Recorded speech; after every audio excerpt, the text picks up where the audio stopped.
Hi hello viewers, இன்றைக்கி நம்ம என்ன பார்க்க போகிறோன்னா வீட்டில் இருக்கிற கொசு எப்படி ஒழிக்கின்றது பார்க்க போகிறோம். வீட்டில் இருக்கிற பொருட்களை வச்சு நம்ம எப்படி கொசு ஒழிக்கிறதுன்னு சொல்லி பார்க்க போகிறோம். இதுக்காக நம்ம கடையில் ஆல் அவுட் காயில்ஸ் இந்த மாதிரி நம்ம குட் நைட் எதுவுமே நம்ம வாங்கவே தேவையில்லை. வீட்டில் இருக்கிற சிம்பிள் மெத்தட் பொருளை வச்சு நம்ம எப்படி அழிக்க போகிறோம்னு சொல்லி பார்க்க போகிறோம். அது ஃபஸ்ட்டு டிப் பார்த்தீங்கன்னா வாட்டர் கப் வாட்டர் கற்பூரம் இது மூணுத்தையும் வச்சு நம்ம எப்படி சிம்பிளாக கொசு ஒழிக்கிறதுன்னு சொல்லி ஃபஸ்ட் நம்ம பார்க்க போகிறோம்.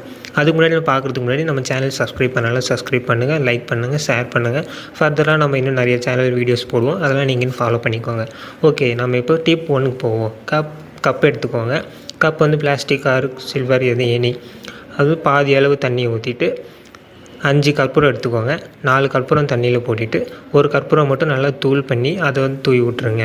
தூவி விட்டுட்டு உங்களுக்கு எந்த இடத்துல கொசு அதிகமாக இருக்குது, ஜன்னல் வழியாக இல்லை கதவு வழியாக இல்லை எந்த பக்கமாக கொசு அதிகமாக இருக்கோ அந்த இடத்துல இது வச்சிட்டிங்கன்னா அது போக போக ஆவியாக ஒரு மாதிரி வரும்.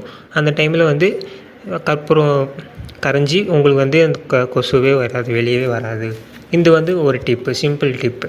இன்னொரு டிப்பு பார்த்தீங்கன்னா டிப் 2 வந்து நம்ம வீட்டில் இருக்கிற சிம்பிளான சமைக்கிற பொருள் வச்சு நம்ம எப்படி கொசு அழிக்கிறதுன்னு சொல்லி பார்க்க போகிறோம். இன்னொன்று வந்து ஃபுல் ஆனியன், அதாவது ஒரு பெரிய வெங்காயம் ஒன்று எடுத்துக்கோங்க.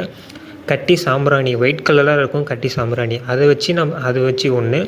கடுகு எண்ணெய் நார்மலாக டிபார்ட்மெண்ட் ஸ்டோரில் கிடைக்கும், அது கடுகு எண்ணெய். இதெல்லாம் வச்சு நம்ம எப்படி அழிக்கிறதுன்னு சொல்லி இப்போ பார்க்க போகிறோம். அது வந்து எப்படி பண்ணணுன்னா ஸ்டெப்ஸ் பார்த்தீங்கன்னா பாத்திரம் எடுத்துக்கோங்க. பாத்திரத்தில் கடுகு எண்ணெயும் கட்டி சாம்பிராணியும் ரெண்டுமே மீடியம் ஃப்ளேமில் வச்சு கொஞ்சம் உப்பி வர மாதிரி கொஞ்சம் பண்ணிவிட்டு அதுவும் தனியாக எடுத்து வச்சுக்கோங்க, கொஞ்சம் எண்ணெய் காஞ்சதுக்குமே.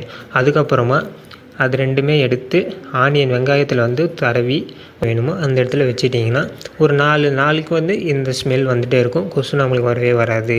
இது மூலிமா நம்ம கொசு தளிக்கலாம்.